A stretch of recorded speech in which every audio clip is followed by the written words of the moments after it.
E pse ka kryshin Jezusi, thot? A i mban, thot, një krysh në dorë. Po unë, thot, jam muslimane. Isai a.s. nuk ka mbajt krysh. As nuk ka ftuar që të adhurohet kryshi. Në tregon Zoti i gjithësisë në Kur'an për Isain a.s. Thot Allahu i lartësuar, ma qultu lahum illa ma amartani bihi an ya'budu Allaha rabbi wa rabbakum. Unë nuk u kam thonë atyre, vetëm se atë gjë të cilën ti më ke urdhëruar për të. Adhuroni Zotin tim dhe Zotin tuaj. Pra Isai a.s.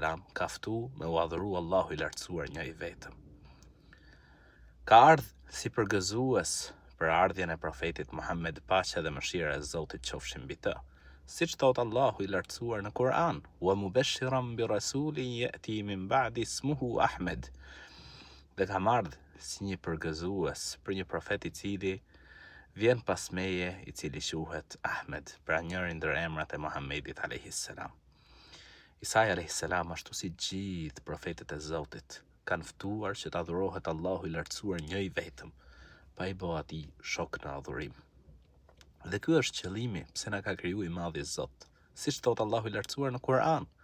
Wa ma khalaqtu al-jinna wal-insa illa liya'budun. Gjindët dhe njerëzit i kam krijuar vetëm që të më adhurojnë.